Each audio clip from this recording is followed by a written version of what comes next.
Hola, buenas noches. Buenas noches, Jorge. Bueno, voy a dar inicio entonces. Son las 7:10 de la noche, el 23 de junio, con el primer encuentro formal en términos del contenido de este espacio académico que se denomina bioeconomía. Mi nombre es Leonardo Javier Caraballo. Yo soy de profesión economista del pregrado.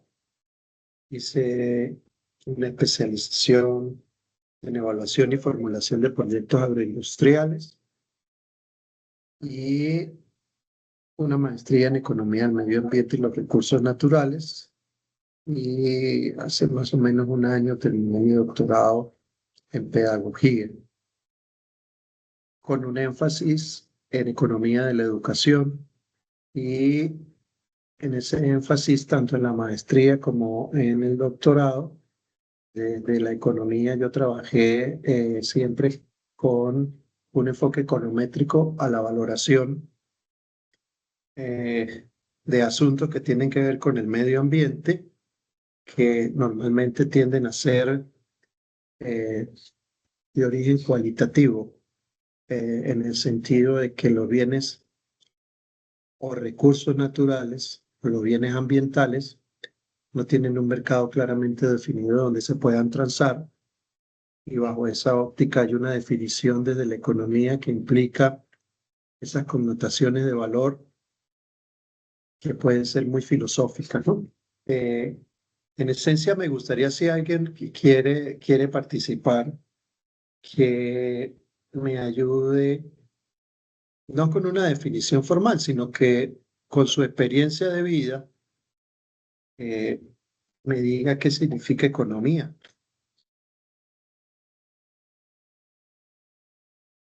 Sí, adelante, Miguel. Bueno, mi profe, yo soy economista. Muy buenas noches. Yo soy Encantado de economista, conocerlo. gracias. Sin Profe, disculpe que embargo, lo interrumpa. Recuerde poner a grabar. está grabando. Sí, señor, ya está hecho el proceso. Sin embargo, nos enseñaron, pues, en el salón, en esa época era en el salón, nunca fue virtual, pero yo ya tengo 46 años, ¿Y que la dónde economía estudió? en ¿Dónde la estudió Miguel? cooperativa, Ok. Universidad Cooperativa. Entonces nos enseñaron que, o nos dijeron, pues, que la economía era una ciencia que buscaba optimizar la producción, optimizar los recursos, los factores de producción para la producción. Básicamente eso, es decir, hacerlos eficientes, hacerlos eficaces y demás.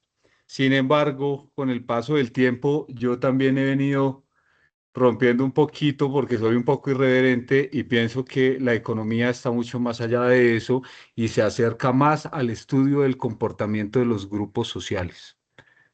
Es lo que pienso yo y por eso digamos que la expectativa que tengo con esta materia especialmente, creo que es una de las más importantes porque es en la que yo le veo una transversalidad muy, muy cercana, una línea muy cercana con las economías transformadoras, las economías del decrecimiento y las economías que van a permitir que podamos seguir vivos en el planeta.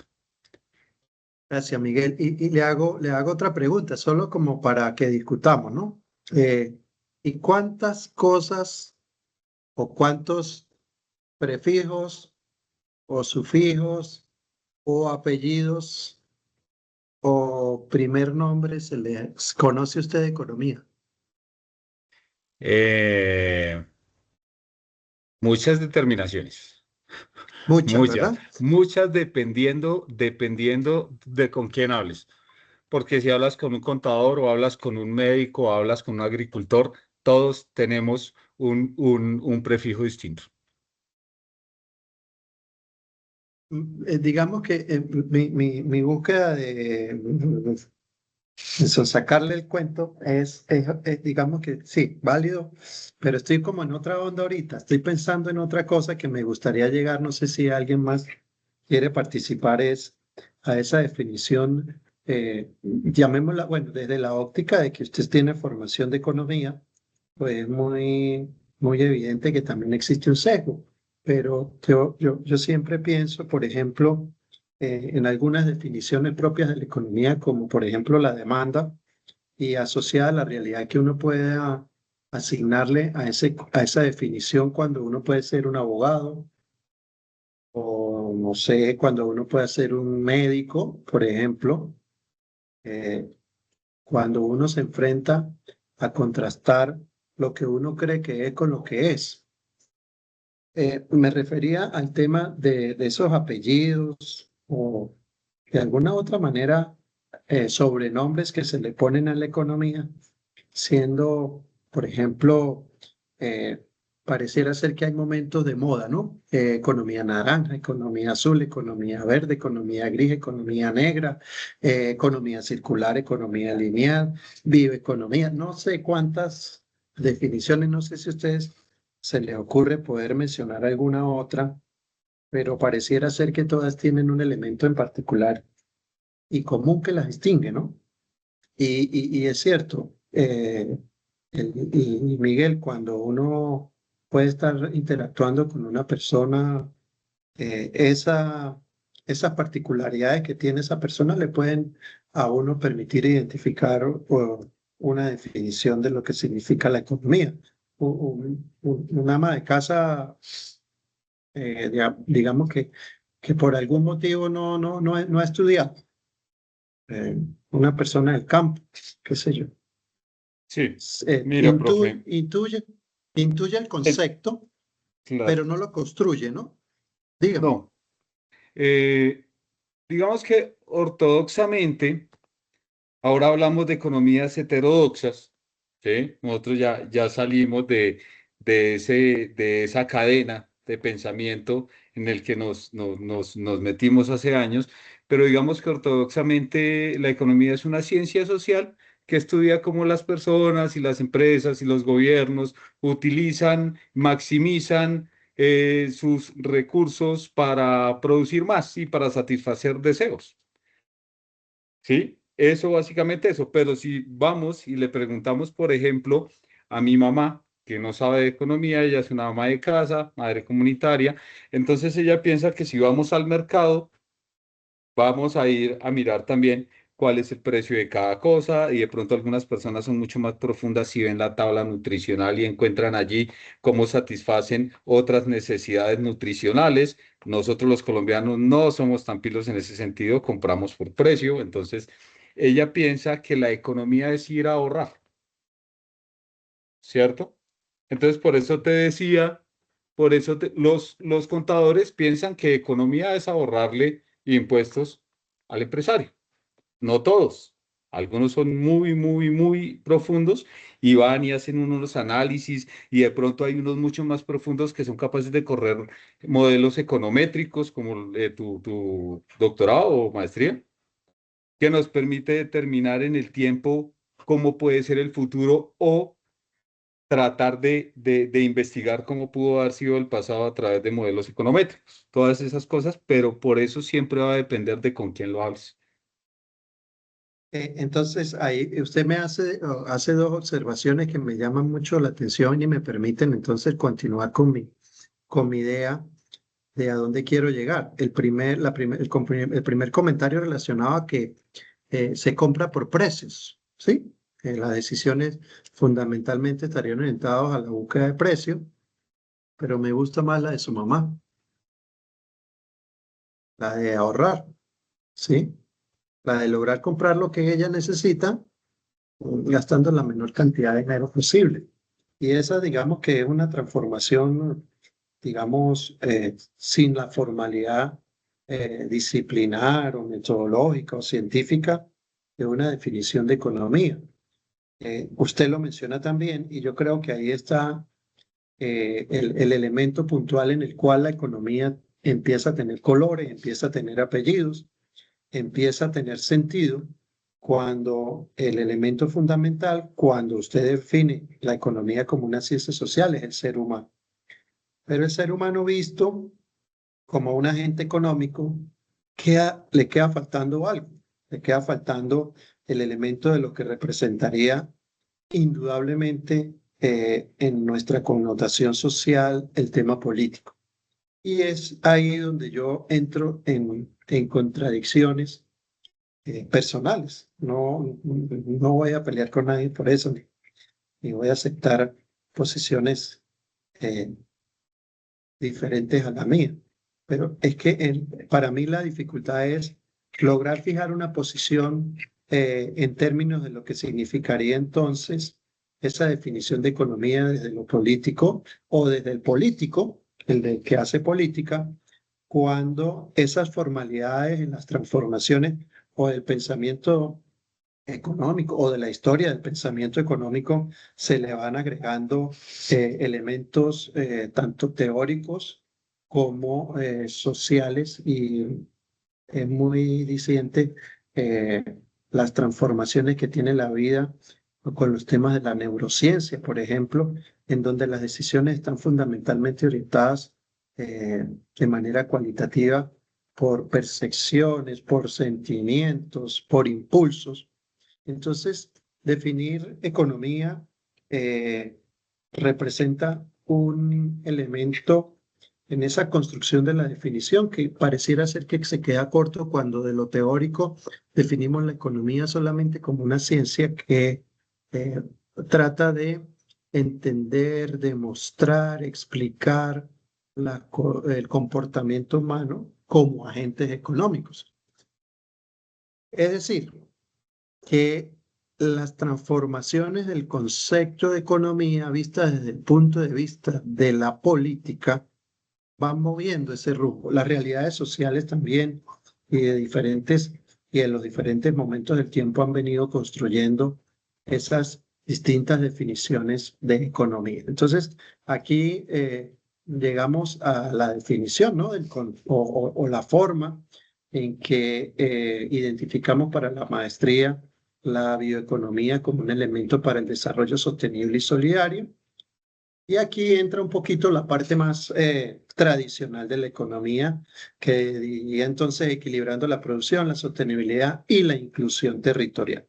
Entonces, fíjense que ahí en esos tres elementos, equilibrar producción, sostenibilidad, incluimos un elemento que pareciera ser que ya de plano dice que no hay inclusión, que hay un tema de separación, de alejamiento.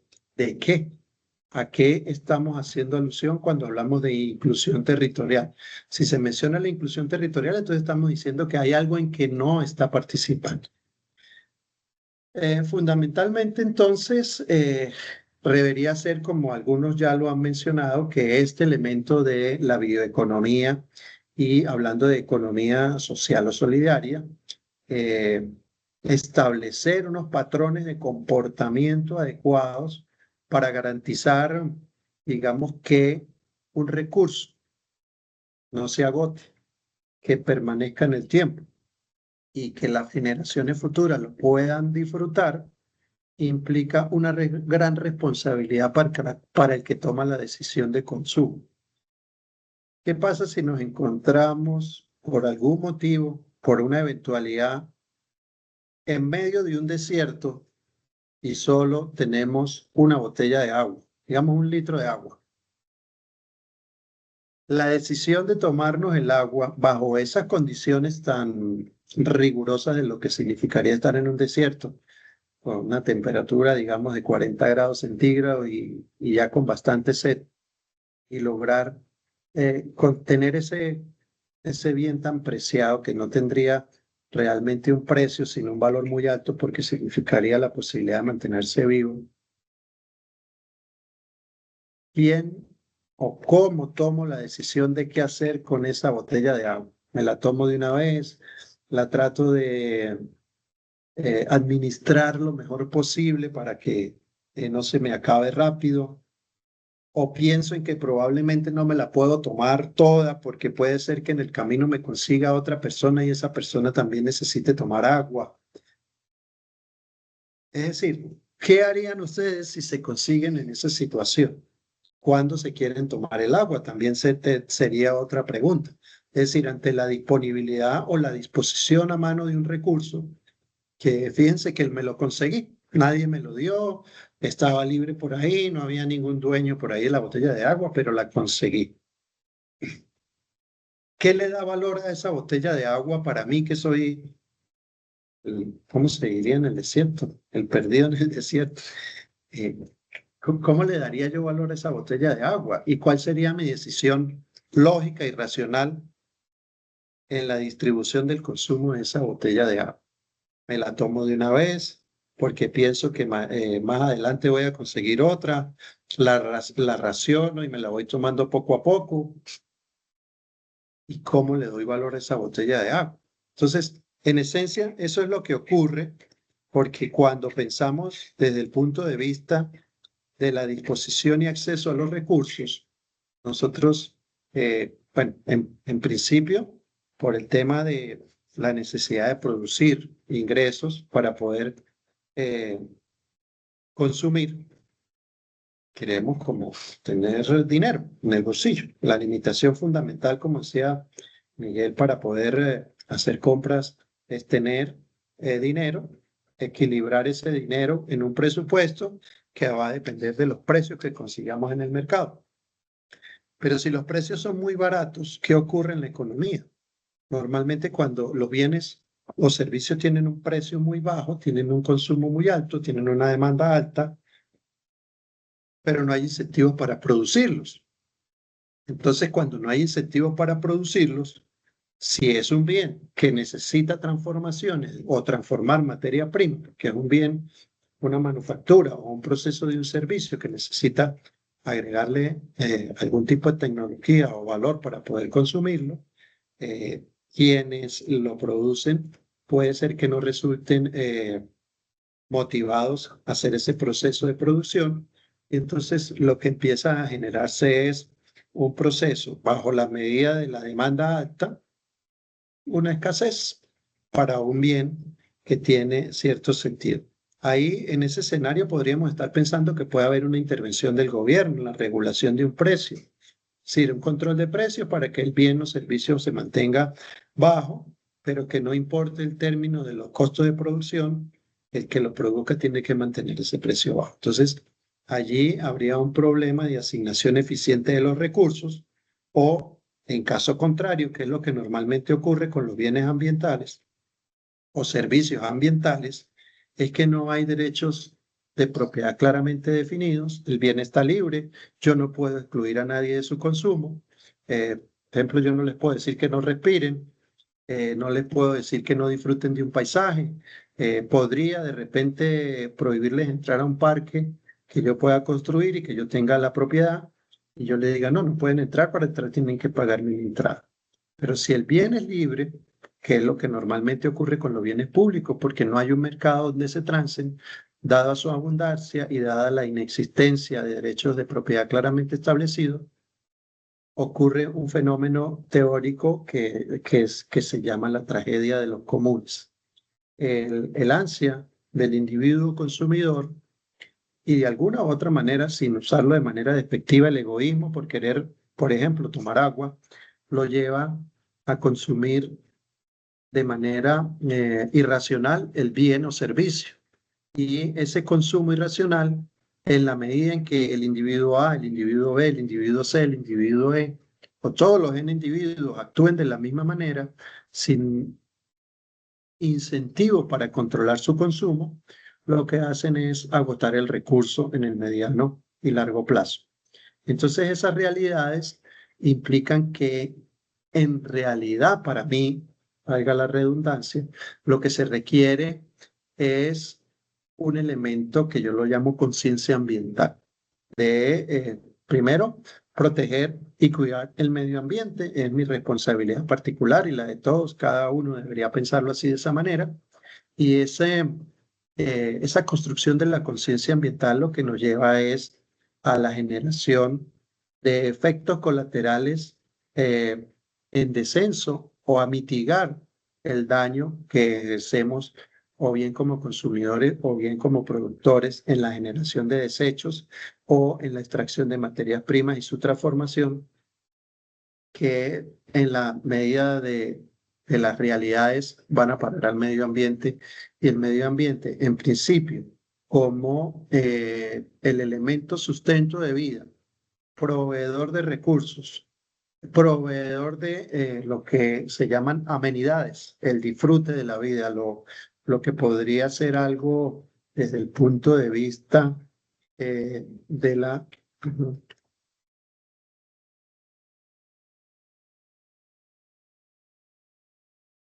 No sé qué pasó.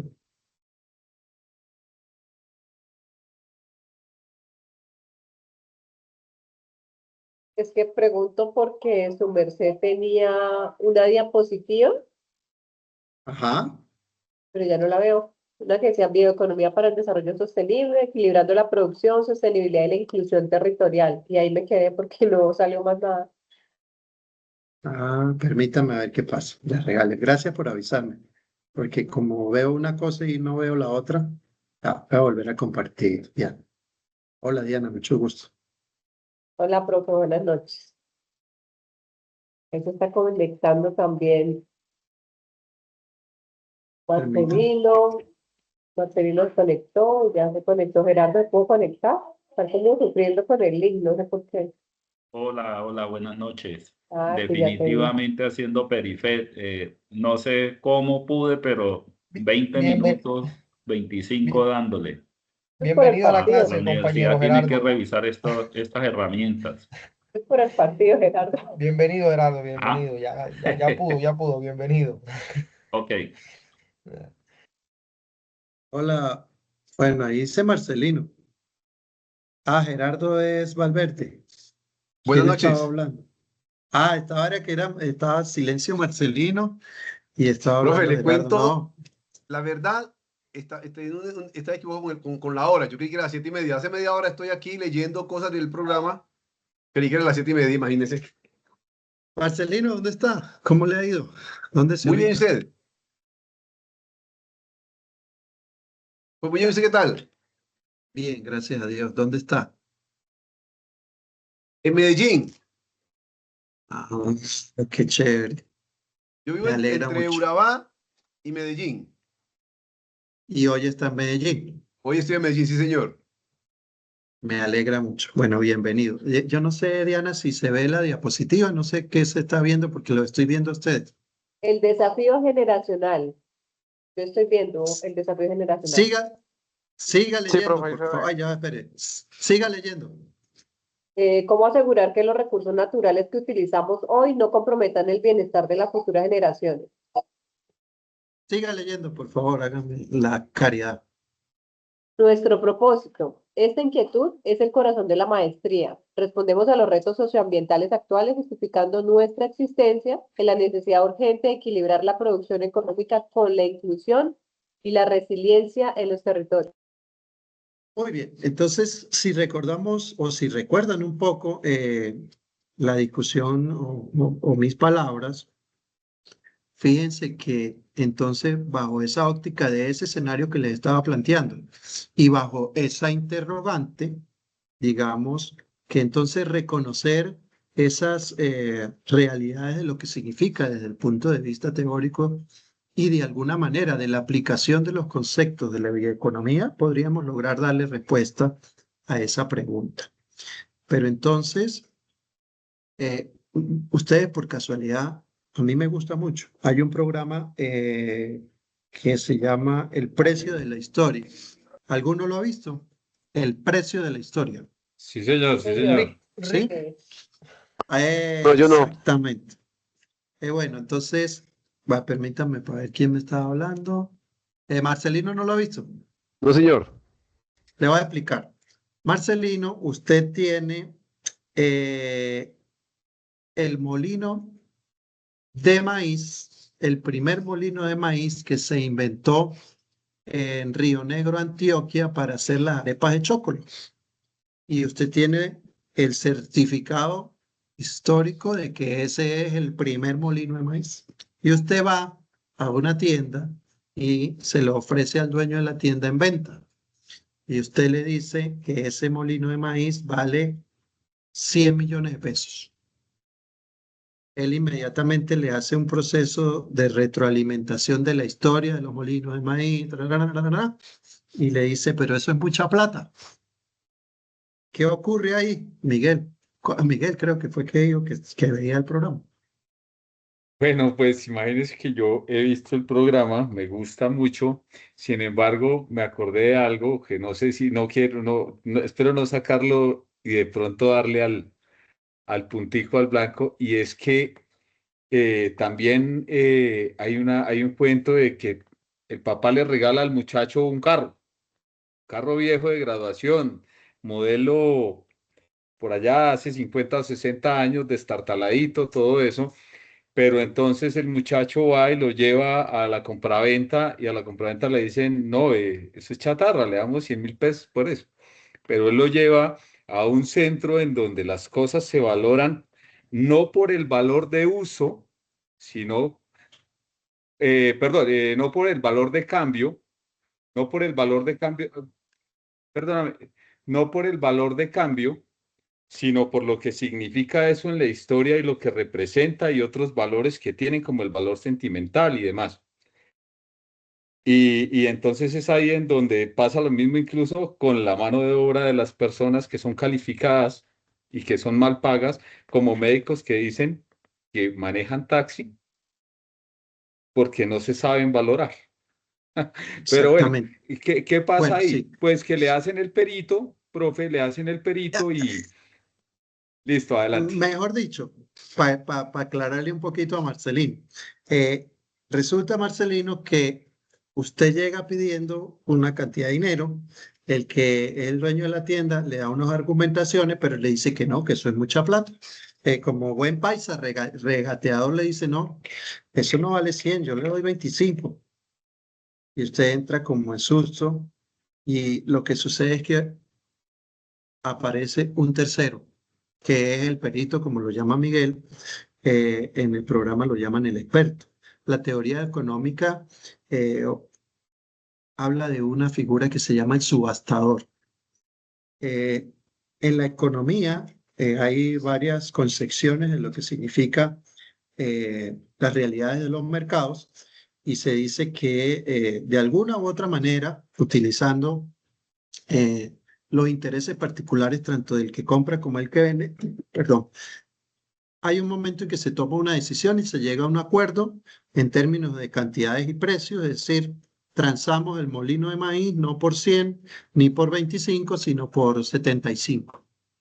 Pero esa realidad, esa transacción y el llegar al acuerdo significa que debe existir la figura de ese subastador o del experto que valora porque tiene un reconocimiento correcto del mercado y dice, oiga, sí, está en buenas condiciones, pero resulta ser que este molino ya pasó por un tema ¿cómo se llama? La moda de los coleccionistas, ya realmente eso ha pasado, entonces en el mercado va a ser muy difícil venderlo. Exacto. Y sigamos el proceso. Entonces, ahí, en esa transacción, interviene un subastador, un llamado subastador. Pero en esta realidad, para tratar de darle solución a este problema, ¿quién debe intervenir realmente? Porque ahí está desde el proceso que le venía contando hace un rato, de lo que significa entonces el elemento político en las definiciones económicas, el elemento político o entre comillas de una moda en términos de lo que significa hablar de elementos que puedan ser o salvadores del universo o, al contrario, enemigos del universo. Entonces, ¿quién consideran ustedes entonces que es o quién es el elemento que articula ahí o qué figura debería intervenir para poderle dar también una respuesta a esta pregunta de cómo asegurar que los recursos naturales que utilizamos hoy no comprometan el bienestar de las futuras generaciones? ¿Quién debe garantizar eso? El Estado. Entonces se supone que bajo la óptica del Estado, como agente regulador de la economía, tiene que convertirse en el protector del medio ambiente, de asegurar la disposición de los bienes públicos de una manera adecuada. Por ejemplo, que en Medellín, el río Medellín esté descontaminado, perdón, o que en Bogotá el aire, la contaminación del aire se reduzca, que por ejemplo aquí en Bucaramanga el tema de la minería con el uso de metales pesados en Santurbán se controle por los riesgos que representa, como se me fue la palabra, fuente natural de producción de la. Entonces, esas realidades implican entonces que bajo esa óptica tenemos que identificar quiénes son los consumidores, quiénes son los productores, y bajo esa o bajo esa óptica de esa pregunta, quién es el que debe liderar el proceso que asuma ese condicionante para construir, identificar, diseñar, proponer la forma en que se puede asegurar que los recursos naturales que hoy utilizamos no comprometan las generaciones futuras, porque si lo vemos como una respuesta tajante y sencilla es controle el consumo, evite que la gente compre. Normalmente desde el punto de vista de los mecanismos de política económica o de incentivos económicos en los mercados, si yo quiero controlar el consumo de un bien o de un servicio, yo lo que puedo definir como Estado es aumentémosle el precio vía impuestos, por ejemplo, o si quiero incentivar el consumo, hagamos una política de subsidio o establezcamos un precio mínimo. Entonces, bajo esa óptica del agente regulador que interviene en la economía para garantizar la provisión de bienes públicos de calidad y de calidad y de cantidad. Bajo la óptica de lo que significa entonces esta asignatura, hay en 3 momentos. El momento número 1, que sería el momento de generar los fundamentos, es decir, desde la óptica de lo pedagógico, saber de qué estoy hablando. En el momento número 2, ver cuáles son las herramientas que voy a poder utilizar, entre comillas, como una técnica, para poder entonces elaborar mi proceso de validación o de formulación. Digamos que en el orden sería primero de formular y después de evaluar y después de hacerle seguimiento al proceso de implementación. Y en el tercer momento sería el hacer. ¿Qué puedo yo proponer para que, como dice la macrocompetencia, podamos evaluar dinámicas socioeconómicas para el desarrollo territorial sostenible? Fíjense que yo no sé si queda claro que para mí el tema, por ejemplo, ¿qué opinan ustedes cuando alguien les habla de pobreza?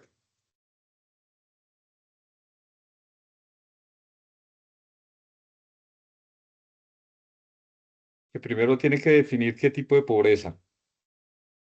Si es pobreza No importa. monetaria, pobreza multidimensional. Escuchemos. Yo lo veo como Ok. escasez. Lo veo como escasez. Yo- Cuando alguien me habla de pobreza, lo yo voy a veo- la escasez. Yo lo veo como un argumento de un político para coger votos, ¿sí? Así como para ponerle, para motivar la discusión. Son banderas, ¿sí? Que se pueden esgrimir. Oiga, es que yo soy el defensor del páramo de Santurbán. Oiga, es que hay que proteger el agua. Es que hay que luchar contra los pobres. Hay que acabar con la pobreza. Digamos que en un discurso político, la política económica debería estar desde lo político enfocada a controlar temas, por ejemplo, de inflación, de desempleo, de asegurar el derecho fundamental a la vida con temas de educación, ¿no? Digamos, pero la bandera política, cuando se convierte en la necesidad de conseguir seguidores, me parece que desde esa óptica pierde preponderancia. Otra pregunta que les quería hacer, que digamos, quería plantearla y yo la voy a responder por la dinámica de las respuestas que yo normalmente recibo es, ¿por qué están estudiando? ¿Sí? Un primer semestre de economía o en la especialización, en una maestría o en un taller de cualquier cosa. ¿Por qué está estudiando? Eh, por ejemplo, un taller para hacer muñequitos de tela. ¿Qué va a decir una persona cuando yo le pregunte eso? No, profe, es que yo quiero aprender. Ah, bueno, si es una señora como la mamá de Miguel, ya mayor, que quiere tener una actividad para entretener. Bueno, digo yo que es mayor, ¿no, Miguel? Yo no sé, perdóneme que lo use de ejemplo. Usted Tranquilo, tiene tranquilo, su si es mamá. mayorcita, hágale Sí, con bueno, plena confianza. entonces ella le dice, Miguel, yo quiero ir a una escuela de artes para que me enseñen a hacer unos muñequitos y yo me voy a entretener y yo quiero aprender. Bueno, eso es un elemento de distracción. Pero de repente una persona, una madre cabeza de familia, que de repente no tiene trabajo, ella dice, oiga, yo voy a ir a estudiar y aprender a hacer los muñequitos porque esa es una forma de yo conseguir dinero. Yo aprendo, me distraigo y puedo tener un emprendimiento. Pero una persona que tiene trabajo, ha estudiado, digamos que dice, oiga, yo voy a hacerme un taller de manualidades y voy a aprender a hacer muñequitos de tela. Ese tiene otra connotación o otros intereses de por medio. Así es, por ejemplo, estos temas de educación, estar estudiando un pregrado, una maestría, estar en el colegio, pero en el fondo, normalmente casi todos esos ejemplos, con algunas excepciones, apuntan a un tema de una mejora salarial. El incentivo, además de aprender, es esa mejora salarial. Entonces, siempre, de alguna u otra manera, nos movemos con un interés, aunque pueda ser que no está pensado, ¿no? Es decir, uno no es o normalmente uno, digo yo, no planifica las cosas con un sentido así como tan estricto de a dónde quiere llegar, pero la teoría económica y la práctica en temas de lo que significan los estudios sobre la conducta del ser humano en economía, y hablo del tema de la economía de la educación, apuntan a que uno piensa en un retorno de su inversión. Entonces, una persona que hace un retorno, digamos, invierte un dinero en un proceso productivo, supongamos, va a montar una carpintería, le invierte dinero a la carpintería, su materia prima son los árboles. Y si por cualquier casualidad de la vida, detrás de la carpintería hay un bosque, ahí tiene la materia prima al lado. Y como está detrás y tiene las paredes y ahí nadie lo va a ver, empieza a cortar su madera. Entonces, esas realidades implican que el consumo futuro, o mejor dicho, la extracción de la materia prima a futuro, tiene cierto valor del dinero a través del tiempo, pero que la medida desde el punto de vista financiero del dinero pareciera ser que poco interesa en términos de lo que significaría el valor de dinero a través del tiempo puesto hoy.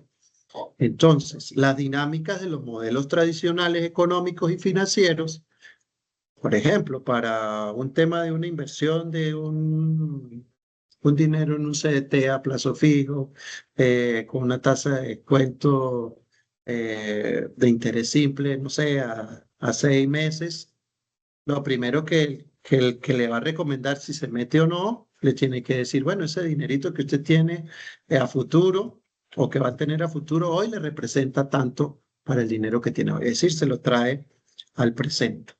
Es decir, que el consumo debería ser hoy. El consumo no debería ser a futuro, porque el consumo, eso es lo que dice, eso es lo que normalmente los mercados y los agentes económicos se comportan de esa manera. El consumo debe ser hoy.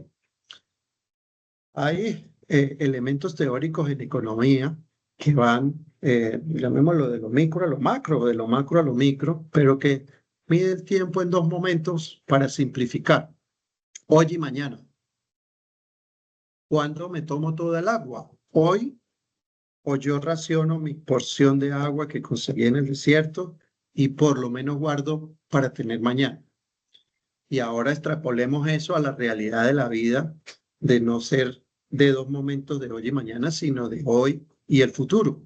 Si no tomamos en cuenta o construimos esa conciencia ambiental, las generaciones futuras, digamos, mis nietos o bisnietos o mucho más allá, van a tener otras dificultades que enfrentarse si las realidades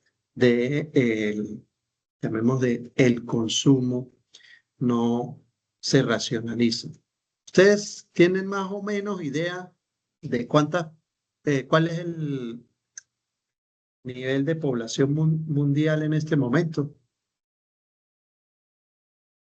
7.000 millones de Unos 8.000 habitantes más o menos. millones. Bueno, vamos a ver por aquí. 7.200 aquí. millones de habitantes. Voy a mostrarles una cosita por aquí. Espérenme que estoy abriendo una página de internet.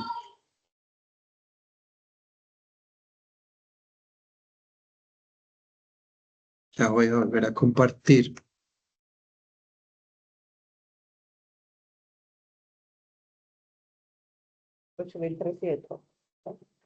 Entonces, eso es un simulador, ¿no? Un simulador que tiene cierto reconocimiento y algún prestigio, que habla más o menos de unos 8.300 millones de habitantes. Y aquí abajito dice que hoy han nacido 300.000, pero que han muerto 140.000. Entonces, el promedio de crecimiento poblacional son de 150.000 diarios, es decir, 150.000 niños. ¿Cuántos pañales consume un bebé recién nacido en promedio? 4 o 5 diarios. 10. Yo tengo 3 hijos.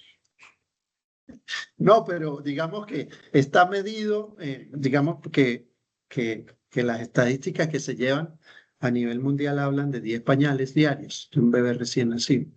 Digamos que en los países desarrollados, en mi caso yo tengo 2 hijos y yo el pañalito hacía que durara un poquito, ¿no?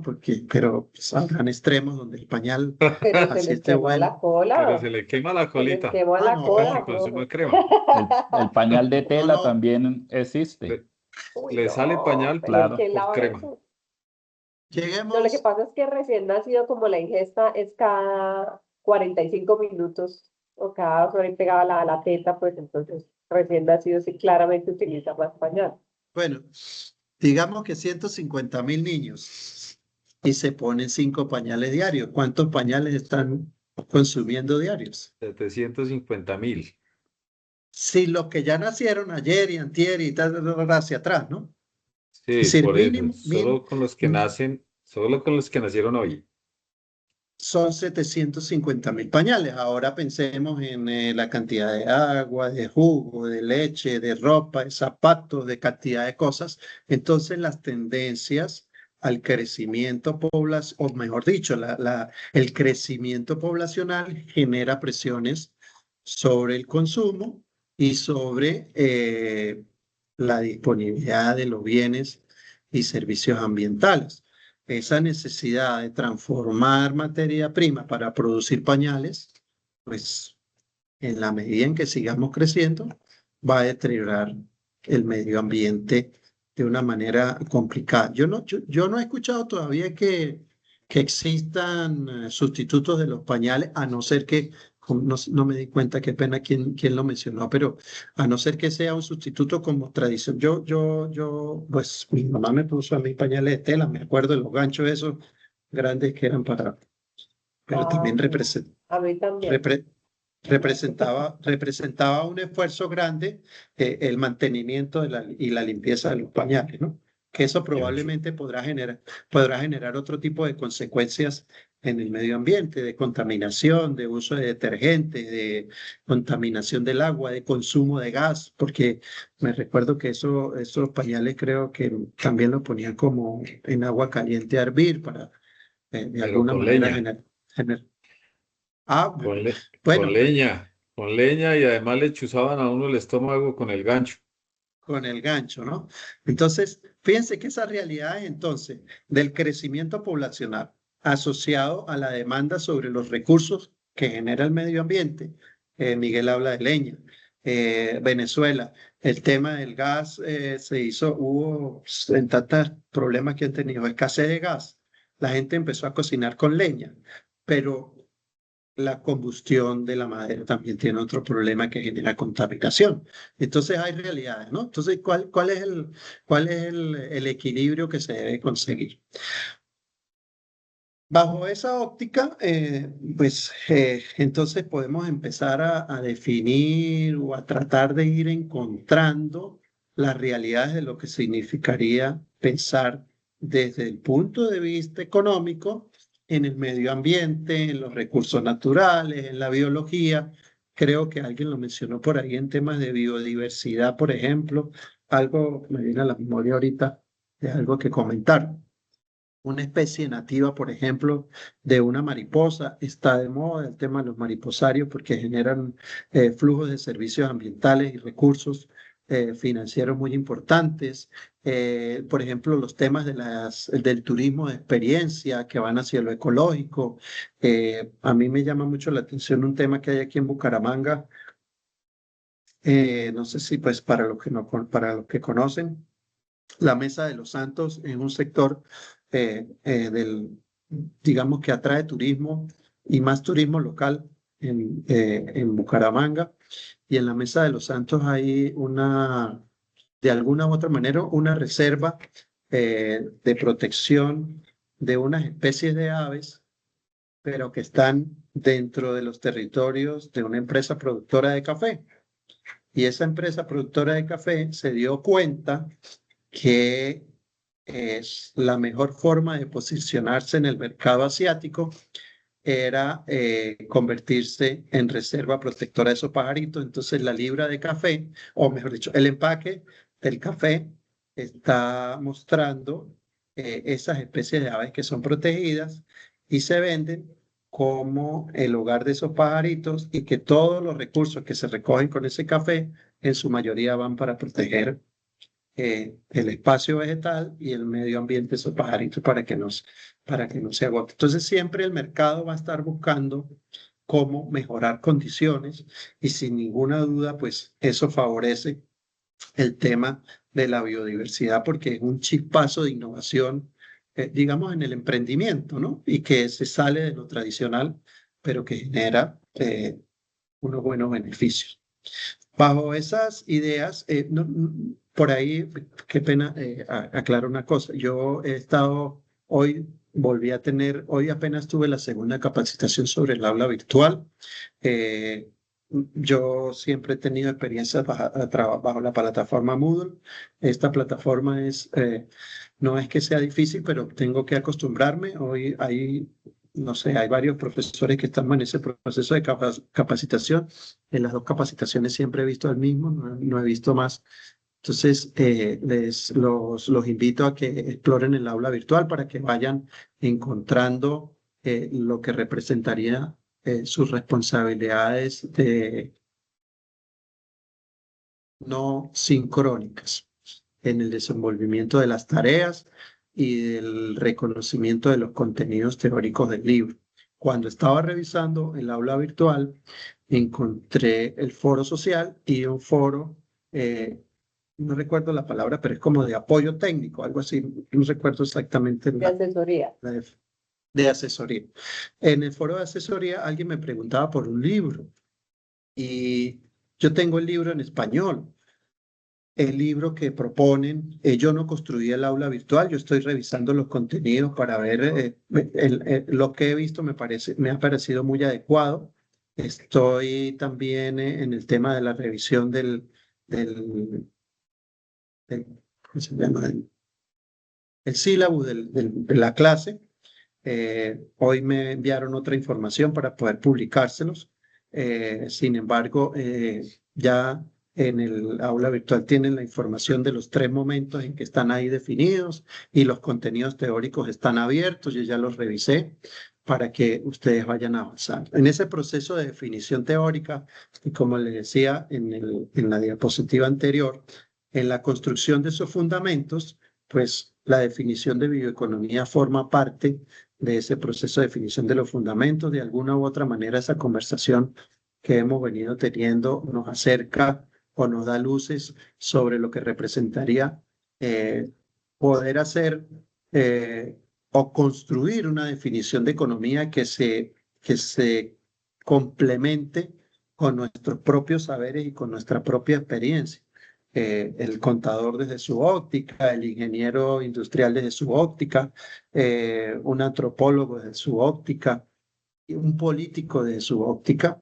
Entonces, fíjense que aquí tenemos tres definiciones que van evolucionando en el tiempo de lo que significa la bioeconomía. Les voy a pedir que lo revisen para que en el próximo encuentro lo podamos conversar un rato. Uno es el de Georgescu, que llamémoslo de alguna manera es el papá del concepto de la bioeconomía y se le define como una visión ecológica del reconocimiento de la importancia del origen biológico en la economía y de los límites que son finitos en la biosfera. Nosotros, o la teoría económica lo llama la frontera de posibilidades de producción. Esa frontera de posibilidades de producción, la única forma, ya están sonando las bubucelas animal para recordarme que no me debo demorar mucho. Yo había prometido que 1 hora, entonces ya por ahí unos 10 minutos, 8 o 10 minuticos más, conversamos otro ratico para que no se vayan a afanar y estén inquietos. Entonces, esa visión de lo que significa la frontera de posibilidades de producción, que sería esos límites finitos del medio ambiente, la única forma en que se han tratado de superar es con la innovación tecnológica, con, por ejemplo, las manipulaciones genéticas, con las innovaciones en términos de tecnología que incrementen los niveles de productividad.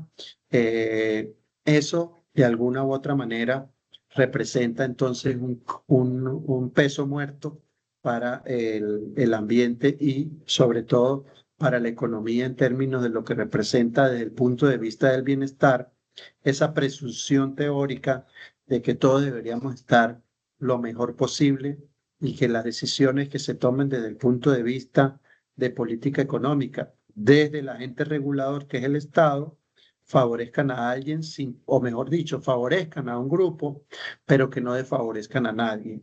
Y en el caso de que el efecto pueda desfavorecer a alguien, el nivel de bienestar que obtenga el que gana le permita compensar al que está perdiendo. Es una definición en términos de lo que significan los modelos matemáticos económicos, algo utópica, porque lo que de alguna u otra manera permite es establecer las definiciones de la medida impositiva que se podría estar cargando sobre el que gana para compensar al que pierde. La segunda visión es de la OCDE, que tiene ya una visión de lo que yo introducía como el tema tecnológico en esas transformaciones innovadoras como motores de la eficiencia productiva para aumentar la rentabilidad y establecer o aperturar nuevos mercados. Esa visión siempre con las connotaciones de lo que para los objetivos de desarrollo sostenible, en el objetivo de desarrollo sostenible número 2 implican un tema de producción limpia, deberían ser esenciales. Y en el fundamento de los objetivos de desarrollo sostenible, que también lo mencionaba hace rato, pensar en cómo, desde el punto de vista de la pobreza no sea una bandera, un eslogan, un mecanismo de atraer seguidores, sino que realmente tenga un sentido social en la búsqueda, por ejemplo, de calidad de vida, de acceso a recursos y de comodidades en el acceso a las amenidades también. Y por último, esa visión de los biorecursos que implicarían esos temas de producción, conservación e innovación territorial, integrando conocimientos ancestrales y el científico para la sostenibilidad. Entonces, cómo lo cultural de nuestros pueblos, de nuestros ancestros, de lo que significaría, por ejemplo, para el tema de ese taller de manualidades para hacer muñecos de tela, cómo pudiéramos entonces también aprender no solamente a hacer el muñeco, sino producir toda la materia prima que se representaría una solución a problemas ambientales. La visión de Sabios del 2019 empieza a hablar de lo que sería entonces una definición para Colombia de bioeconomía y teniendo como eje de desarrollo central un enfoque territorial con una dimensión ambiental, una dimensión económica y una dimensión social. De alguna u otra manera, esos aspectos permean a lo que yo me atrevería a pensar que es un tema propio de construir una definición de una economía social. Hablaba yo también del tema del bienestar y normalmente hay quienes sienten cierto temor o les da como inseguridad hablar de temas de economía social o hablar de bienestar social o hablar de todas las cosas que tengan que ver con lo colectivo, porque para el que no quiere oír, o mejor dicho, para el que oye y no entiende, hablar de lo social o hablar del bienestar comunitario pareciera ser que se sataniza por esa idea que pues, me parece un poco, cada quien tiene sus realidades, pero cuando se confunden los conceptos desde el punto de vista de las definiciones económicas hacia lo político, ahí hay una gran cantidad de fallas y desde el punto de vista económico, hay unos elementos que apuntan. El desarrollo teórico de la microeconomía permite construir los basamentos de los modelos que permiten en últimas analizar desde el punto de vista de los modelos de equilibrio general el bienestar social y el bienestar social visto como el entendimiento de lo que representa para los modelos económicos bien teóricos y con unos supuestos muy rígidos, llamémoslos científicos, de la mirada microeconómica analizando un individuo, valga la redundancia, y analizando al individuo consumidor y al productor, pero bajo la óptica de esos supuestos se dicen que no es solo un individuo consumidor ni un individuo productor, sino que esa simplificación de la realidad representa a los N individuos que consumen y a los N individuos que producen, y bajo esa óptica, la búsqueda de bienestar individual, la óptica del bienestar de Diana, de Marcela, de Miguel, de Luis, de todas las personas, en una connotación humana normal, sin que sea despectivo el uso del egoísmo como frase, porque también quienes quieren atacar a la economía dicen, no, pero es que la economía lo que promueve el egoísmo, la economía lo que promueve es el consumo. Falso. Normalmente yo tengo mis distancias con los profesionales que no son de la economía, que se dedican a divulgar información, por ejemplo, las fuentes que tienen que ver con temas económicos en la prensa. Trastocan los conceptos o los malinterpretan, entonces como no los entienden, los transmiten de una manera equivocada. Hablar entonces de economía desde el punto de vista de lo social me permite a mí articular esas definiciones desde lo metodológico de la disciplina económica, microeconómica, a la construcción de un modelo de equilibrio general que lleva a la medición del bienestar social. Y de alguna u otra manera, ahí tenemos los elementos que podrían permear para la construcción de la economía social en esa definición de lo que significaría el acceso a los recursos, los modos de producción, dónde están ubicados, los factores de producción en manos de quién están, las cadenas de distribución, quién las organiza, pero lo más importante es el acceso a los mercados, para no hablar de otras cosas que para simplificarlas no las voy a mencionar.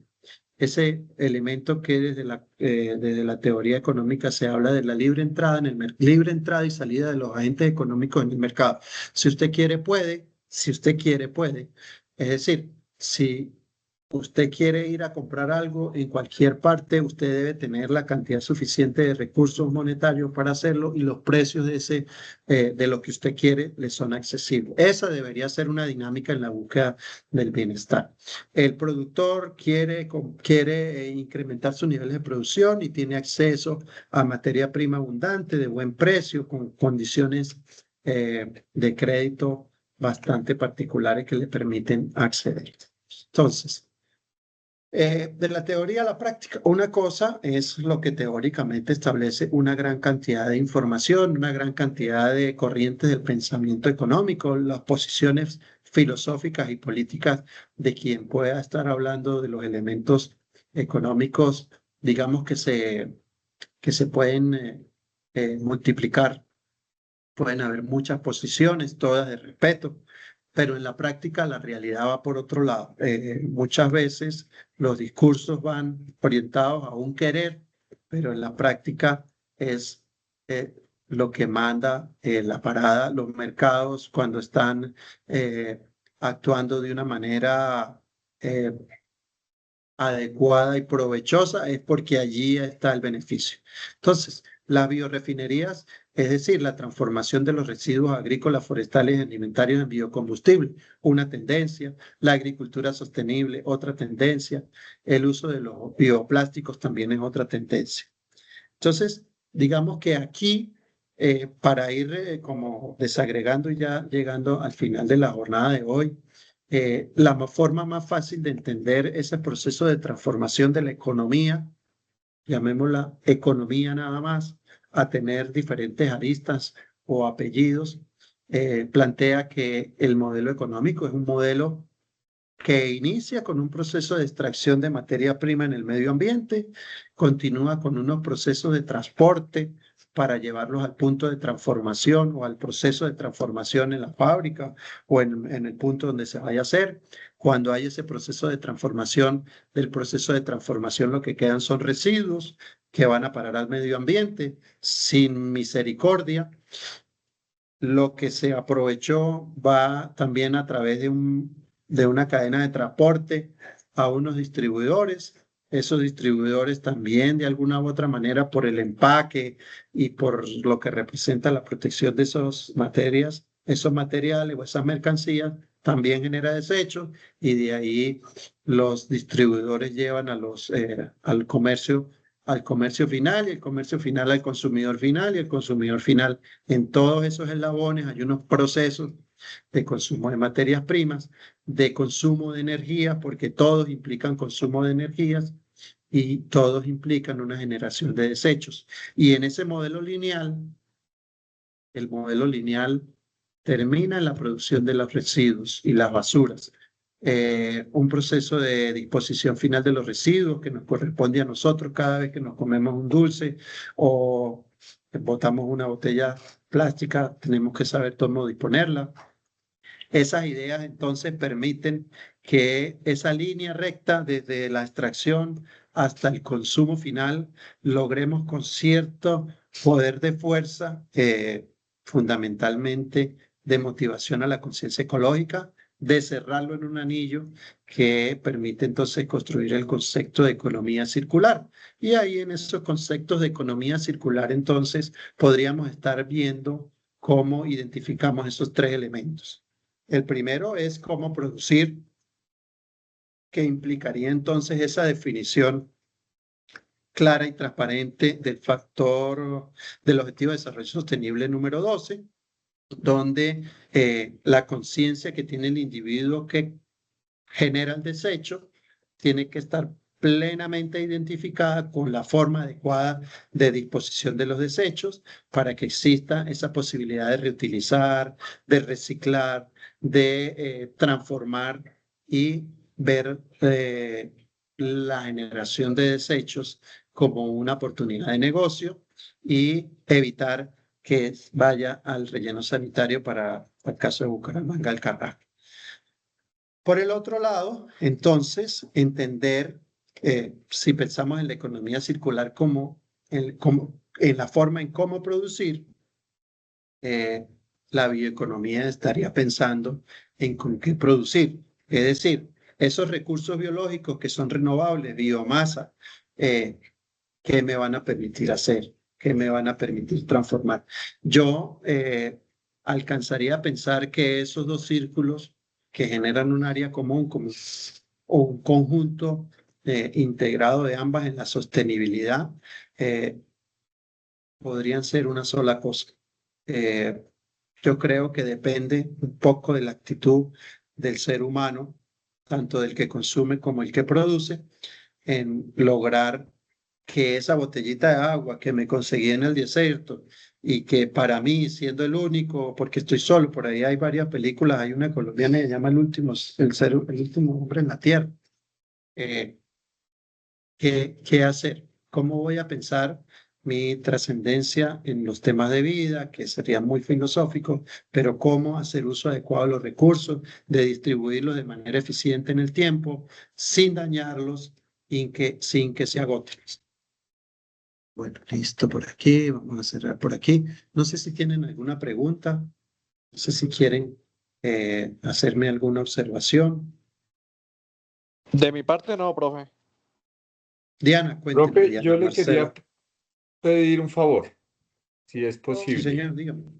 Si Con fuera mucho gusto. posible, es que las referencias que están en el foro de asesoría, no, en el foro de asesoría no, sino en el diseño del curso, yo estuve tratando de abrirlas y no encontré los archivos disponibles. No sé si fuera posible.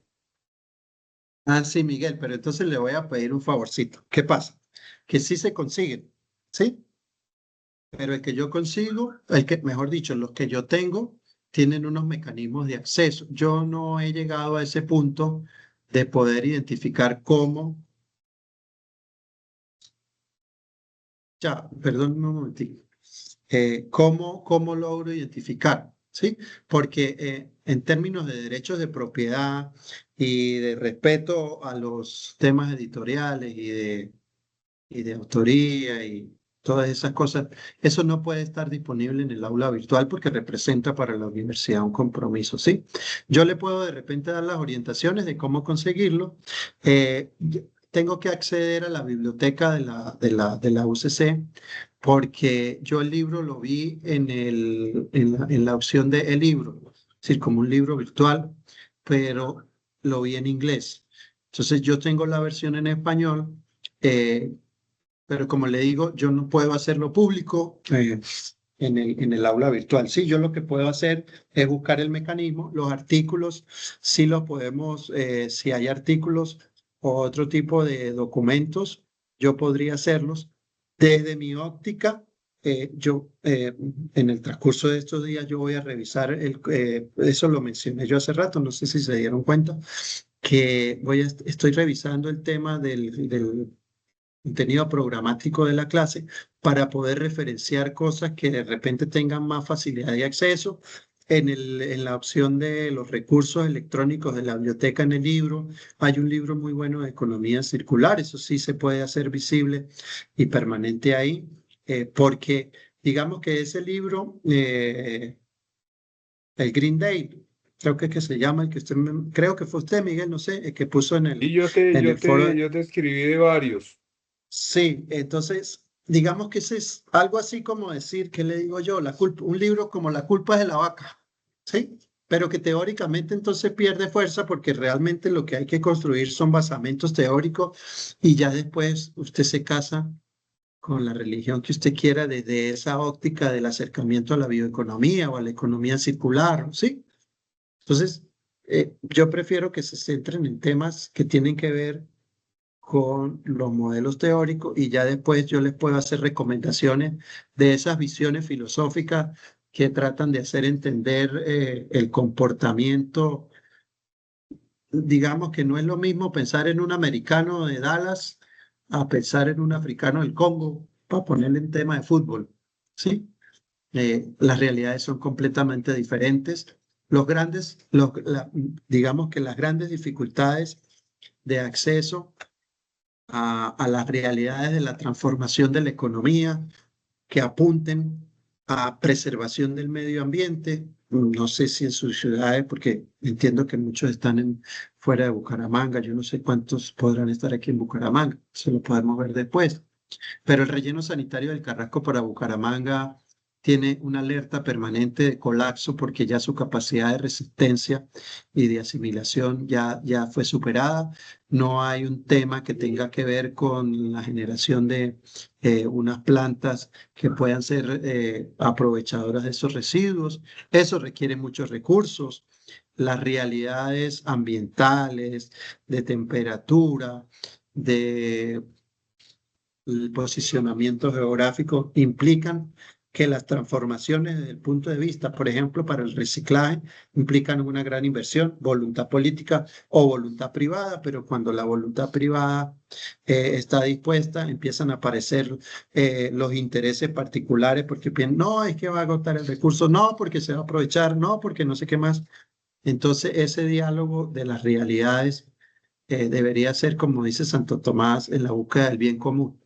Eh, Eso es lo importante, pero sí regálenme unos 2 o 3 días y con mucho gusto yo les puedo dar la información de cómo conseguir el libro. Diana me iba a decir algo. Ah, que si nos comparte el libro en español. Sí, Diana, eso era. Sí, era eso.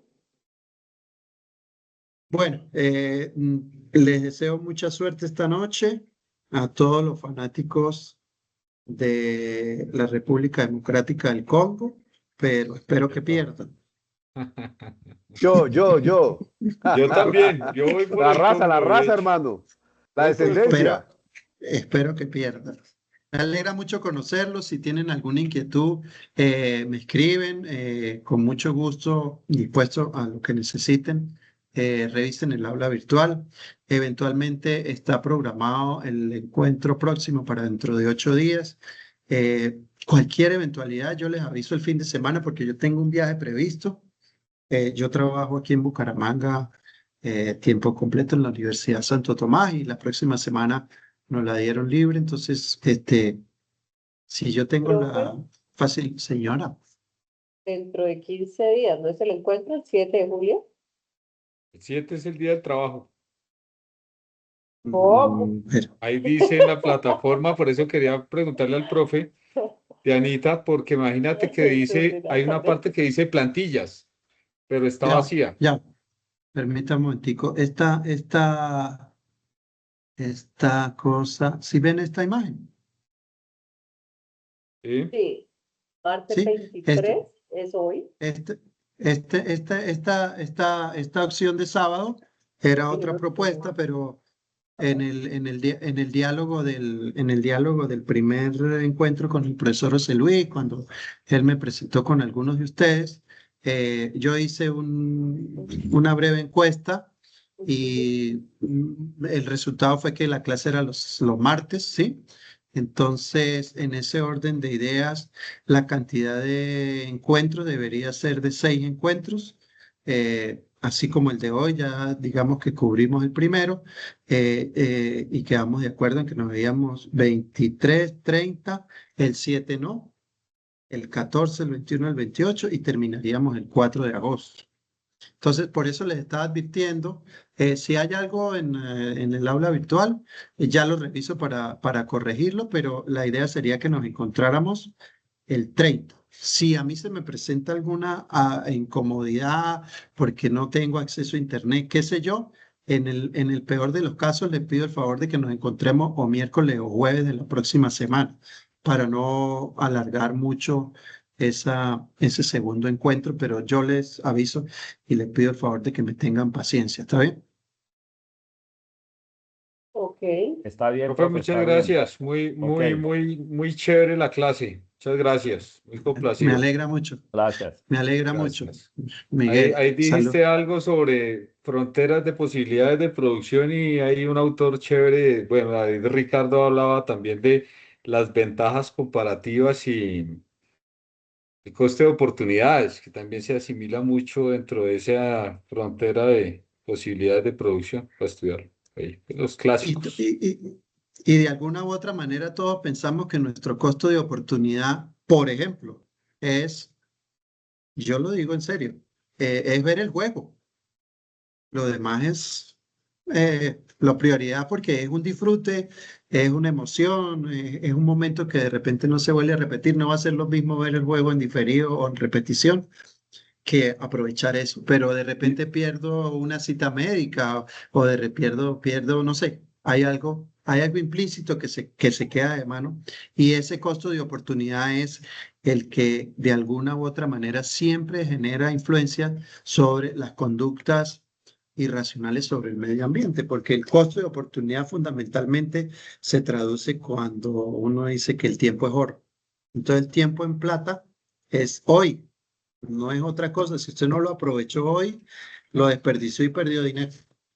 Profe, lo otro que dijiste ahí para dejarlo ir a ver el partido, No, ese, yo no tengo afán. ese es un tema sobre quién tiene la responsabilidad. Y entonces Adam Smith hablaba de la mano invisible de Adam Smith, la mano invisible del Estado, que sin meterse en el mercado, pues digamos que la función del Estado es a través de normas y de un montón de cosas empezar a incidir en el comportamiento. Es chévere leer sobre la mano invisible de Adam Smith, lo recomiendo. Hay chistes flojos de economistas y hay uno que dice, que pregunta cuántos economistas se necesitan para cambiar un bombillo. Entonces, no, ninguno, lo cambia la mano invisible. Es decir, que las cosas Exacto. son tan perfectas en términos del mercado que las fuerzas naturales llevan a que las cosas sean lo mejor posible, ¿no? Entonces, eso implica que bajo la óptica, y ahí está la figura del subastador, ¿no? Los expertos dicen, oiga, es que no hay una mano invisible, hay una mano visible que no es que cambie el bombillo, ni que no lo cambie, sino que dice cómo hay que cambiarlo, que es el subastador. Entonces, en esos términos, las decisiones y las responsabilidades son compartidas, sin ninguna manera. Y son compartidas bajo un enfoque también de conducta ética, porque cuando, digamos, usted me vende a mí algo y yo le digo, oiga, mañana le pago, y lo dejo esperándome y no le pago, yo estoy actuando de manera irresponsable y el mercado o la economía funciona mal porque usted tiene una pérdida de bienestar asociada a mi conducta. O que usted me ofrece un producto y me dice, no, eso le va a durar 3 años. Y a los 2 días ya no funciona y usted no me responde por la garantía. Entonces, hay conductas que son propias de la responsabilidad en temas de la conducta ética que tienen que estar presentes. Y la ética en el tema de la economía, sobre todo pensando en el medio ambiente, es fundamental. Desde todo punto de vista, el factor, digamos que no es que no podemos, digamos, como priorizar ni ponerlos en un orden de lo que significaría qué es lo más importante, pero el factor humano como un factor productivo merece un posicionamiento de una conducta adecuada desde el punto de vista del empleador, cuando no hay un respeto por los derechos del empleado, cuando no hay condiciones laborales que lo hagan sentirse bien, cuando hay un agotamiento en el uso excesivo de asignación de responsabilidades y una remuneración que no es la adecuada, el empleado no llega a ser lo suficientemente productivo. Y igual desde el punto de vista del consumidor. Entonces esas conductas éticas son muy necesarias. Y vuelvo y hago referencia a lo que yo llamo, o lo que se llama la conciencia ambiental, que permea todo, actitud ética. De alguna u otra manera siempre nadie, pues, no somos perfectos en términos de actuar de la manera correcta. Siempre hay algún desliz ahí en términos de conducta. El papelito del caramelo, hoy dónde lo voy a botar, ¿no? Por ahí va. Pero digamos que esas pequeñas motivaciones son importantes para que en conjunto esas conductas muy particulares vayan generando conductas adecuadas.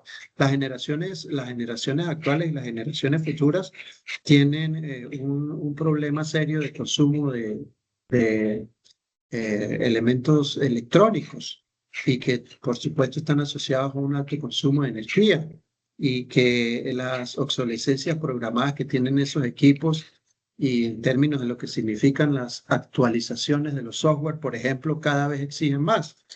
Y pues mi hijo de 14 años tiene un PlayStation que ya está viejito, pero él vive peleando porque no tiene un PlayStation. Yo le digo, ¿y si se sirve? Y es probable que eso represente un apego más grande a esos elementos tecnológicos, pero también su mamá, Miguel, yo no sé de qué año será la nevera de su mamá, pero hay apegos. Y ese apego en una nevera que tiene 20 años puede ser que le esté haciendo consumir una gran cantidad de energía porque la tecnología ya puede haber quedado obsoleta, ¿no? Entonces, esas realidades son complicadas y cómo nos adaptamos de una manera adecuada a La todas esas nevera de realidades. mi mamá está tan vieja como mi mamá. Es que Como hay la por ahí una lavadora de la sonrisa. tía. Ay, Dios. Entonces, Pero la es muy lavadora funciona probable, todavía. O Dios, me sea, pero yo funciona puede, estoy, yo todavía. estoy de acuerdo, yo Claro. estoy de acuerdo con Y el como profe. funciona, piensan que economiza, que está economizando. y la mantenimiento, los repuestos, el consumo de energía, qué sé yo, eso puede ser más oneroso a lo largo del tiempo que una transformación. Hay una moda ahorita que tiene que ver con los vehículos eléctricos. Un profesor compañero de la universidad se compró un carro eléctrico nada más. Y me mostró muy bonita el carro, yo me monté, cosa maravillosa. Y cuando él empezó movió la carro, empezó a rodar. Entonces yo le digo, bueno, y Henry, ¿cómo se carga esto? Me dijo, no, ahí está el detalle. Eh, hicieron las conexiones eléctricas en mi casa para poner la toma donde va la carga. Y resulta ser que hoy precisamente fue la empresa de energía y me dijeron que tenía 2 días para adecuar eso porque estaba mal hecho y si no me cancelaban todo el servicio de energía eléctrica. Y yo le dije, pero ¿por qué no contrató en la agencia de vehículos? No le dijeron quién, sí, me dijeron, pero este, yo pensé que era mucha plata. Entonces yo fui y busqué un electricista y, ahí está el detalle. Entonces el electricista le cobró como 2 millones menos por la obra inicial, pero cuando fue a hacer la adecuación según la norma, pues gastó más de lo que debería gastar. Entonces, oiga, la moda, que yo lo llamaba hace rato, la moda, eh, ¿cómo va a funcionar? ¿Cuánto tiempo va a durar un vehículo eléctrico y la disposición final de la batería, cómo va a ser?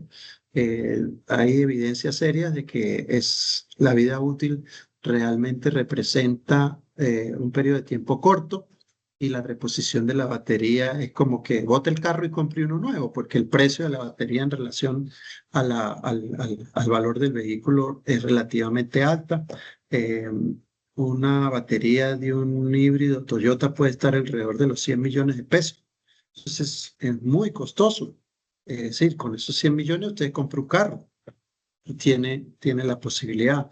El peso de los vehículos híbridos es mucho mayor al de los vehículos tradicionales y ese peso genera fricción y la fricción genera desgaste de las llantas y desgaste del asfalto y genera calentamiento global y una gran cantidad de cosas. Entonces, hay que tener mucho cuidado con ese tema del modo, que de alguna u otra manera todos estamos inmersos en eso, ¿no? Pero ¿cuál va a ser el óptimo en la toma de decisiones que nosotros tenemos que asumir? No, no, no es consumir, es si lo que queremos y que necesitamos. Ahí hay otra discusión, ¿no, Miguel? En los temas de las definiciones económicas, cuando hablamos del consumidor, que normalmente se dice que actúa motivado por sus gustos y preferencias. Eh, Con y entre necesidades. eh, motivado por los gustos y preferencias, pero que dentro de esos gustos y preferencias, ¿qué realmente son necesidades? Sí, yo tengo que tomar agua, yo tengo que alimentarme, tengo que vestirme, tengo que tener un techo donde dormir, pero ¿qué me gusta tomar? ¿Qué me gusta vestir? ¿O qué prefiero? Entonces, ahí hay una gran cantidad de elementos que permean hacia una construcción sana de una realidad. Por eso el tema, por ejemplo, de las culturas indígenas, hay un examen que me gusta mucho a mí ponerle a los estudiantes de primer semestre, donde está escrito, eso yo lo conseguí en un libro, que un indio se acuesta a dormir en su selva y cuando se despierta en la mañana está en Central Park en Nueva York. Entonces la única pregunta en el examen es, ¿qué le pasa con su condición de vida como agente económico? Entonces son realidades completamente diferentes porque él no necesita trabajar para producir dinero, él necesita trabajar para tener comida. Él allá ya va a tener que pagar impuestos, va a tener que socializar con una gran cantidad de gente diferente. Entonces, las realidades del entorno generan esas conductas, ¿no? La edad, el sexo, por ejemplo. ¿Cuántos pares de zapatos tendrá Diana en su closet? ¿Sí? ¿O cuántas veces va Poquitos. la joven universitaria de 20 años que el novio la echa? ¿Cómo compensa ese sentimiento? Es muy típico ver en las películas norteamericanas que la novia, cuando él tiene problemas con el novio, se cruza las piernas a ver televisión con un pote de helado a saciar esa tristeza, o me voy a dar un gusto y me voy para la peluquería, nos ganamos algo, tenemos un momento de felicidad, entonces el consumo pareciera ser que pasa no hay previsión en eso, en épocas de diciembre, porque hay una gran motivación para sentirse contento, se gasta. Esta noche, ¿cuánta gente no se le pasará la cuenta gastando por la euforia del juego? Es decir, el tema de lo que llama Kahneman, de pensar rápido a pensar lento, es muy importante desde la neurociencia, ¿no? Las decisiones, ¿cuánto tiempo nos tomamos para decidir en temas electorales, que eso está de moda, está fríamente calculado que son como menos de una milésima de segundo frente al momento de votar? Y lo que normalmente llama la atención, si uno está indeciso, es la foto que representa en el tarjetón el voto. Entonces, tener conciencia y como cultivar esas realidades es difícil, pero que teóricamente ya está bien planteado, y cómo evitar esas tentaciones. Pero sin lugar a dudas somos seres, entre comillas, irracionales en el sentimiento. Un impulso o nos hace tomar una buena decisión y ganamos, o nos hace tomar una mala decisión, que normalmente no nos arrepentimos, ¿no? Digo, la pasé chévere. Y mañana llega poquito peso al trabajo, como hay una publicidad en la televisión que el muchacho se pasa de trago y cuando se despierta tiene al jefe al lado con la caja y lo despacha, porque se pasó. Bueno, Miguel, mucho gusto, muchas gracias por haber interactuado conmigo, se lo agradezco. Salúdeme a su mamá. Claro que sí, claro que sí. Muchas gracias, profe. Bueno, Muy chévere la Diana. clase. A Diana la veo como muy quietecita por la fotico, pero Es no se una dejó foto, ver. profe. Sí, yo sé, no se preocupe. Marcelino, muchas gracias por haber Es que prendido yo la ya me cámara. puse la pijama porque me acuesto a las Buenas 9 noches, de profe. la Muchísimas noche. gracias. ¿Verdad que Diana me dijo que se acuesta temprano? Bueno, no le hagamos más bulla a Diana para que se Está duerma. Chao. optimizando el Feliz calor noche. para no gastar tanto. Pongan la cámara. Chao, Feliz chao. noche para todos. Feliz noche. Hasta luego, Chao, profe. que Feliz noche. descansen. Hasta luego, estén muy bien todos. Hasta luego. Chao, chao. Hasta luego, gracias. Chao, chao. Hasta luego, profe y a compañero y compañera. Hasta luego. Chao. Hasta luego.